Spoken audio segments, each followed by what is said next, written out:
Panel कौन है वो पता चलना चाहिए। कहीं वही जो क्वेश्चन सेट किए वही तो पैनल नहीं बैठ रहे हैं, क्योंकि उनको पहले सिलेबस मिला होगा और वो सिलेबस मिलने के बावजूद अगर वो 10 से 12 क्वेश्चन अगर आउट ऑफ सिलेबस पूछ रहे हैं, यानी कि इस बार भी हो सके हम लोग के साथ अन्याय हो। और मेन बात है आखिर नागपुरी छात्र के साथ ही अन्याय क्यों होती है। इससे पहले JPSC में भी इतना बड़ा विवाद हुआ कि 140 150 में 140 स्कोर किया गया कोटा में, नागपुरी वालों के साथ 80-85 आया। यहाँ पे भी फिर भी जो भी 50 से 50 60 70 एवरेज स्कोर रहा। यहाँ पे नगर पालिका में जो 29 को जो एग्ज़ाम हुआ था फर्स्ट बार, उस टाइम 10 से 12-14 क्वेश्चन आउट ऑफ सिलेबस था, तो मिला गया यहाँ पे सर से बोला गया कि नहीं इस बार नहीं होगा। लेकिन जो री एग्ज़ाम हुआ कैंसिल होकर उस टाइम सेम कंडीशन में दोहराया गया। सबसे मेन बात है कि पैनल वो पैनल है कौन जिसके पास वो क्वेश्चन जाएगा। कहीं वही पैनल अगर रहे जो क्वेश्चन सेट कर रहे हो आउट ऑफ सिलेबस, तो जरूरी तो नहीं है कि हम लोग के साथ अन्याय हो। मतलब आप लोगों को जानना है कि आखिर पैनल में कौन है। क्या वही है जो आप लोगों को क्वेश्चन सेट किए हैं, क्या वही है जो देखेंगे, ये सवाल है। बिल्कुल ये बहुत बड़ा सवाल है। क्या ये सवाल आपने अंदर पूछा था? सर बात रखा गया, मैम बात रखा गया, पहले कहा है कि आप लोग आंसर की आने दीजिए, ठीक है, उसके बाद आप लोग ये करिएगा एप्लीकेबल, और उसके बाद नहीं होगा तो फिर पैनल जाएगा।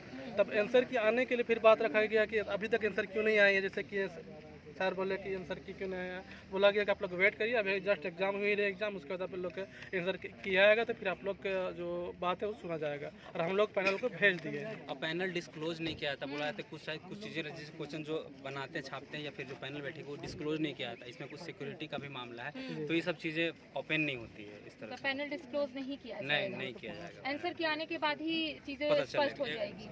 आंसर के आने के बाद ही सब क्लियर हो पाएगा, और जो क्वेश्चन अगर नहीं रहेगा उसमें आप अटैच करके डाल सकते हैं, ऑनलाइन आपत्ति कर सकते हैं, ऑनलाइन कंप्लेन कर सकते हैं। ऑनलाइन कंप्लेन का बेसिकली ये ऑनलाइन कंप्लेन ही करना था।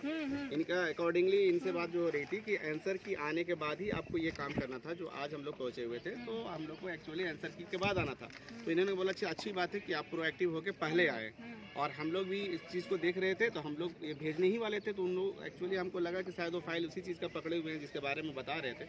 तो देखते हैं, होप सो अब तो अच्छा ही सोच सकते हैं। कितने स्टूडेंट हैं, कितने लगभग नागपुरी में? हाँ, नागपुरी में 30% है, 6.5 लाख का 30% हो रहा है, लगभग 1000 प्लस मान लीजिए। इसमें मान लीजिए कम से कम नियर अबाउट ये वाला तो अभी तो इसमें 500-600 लड़का होगा नगर पालिका में। तो सेकंड शिफ्ट में हुआ। अच्छा, जो सवाल लेकर आए थे वो सवाल का जवाब मिला अंदर? जवाब जो मिलता है उधर उससे काम हो तो उससे ऐसा कुछ है ही नहीं। जैसे सर ने भी बताया कि नगर पालिका पहला एग्जाम हुआ, तो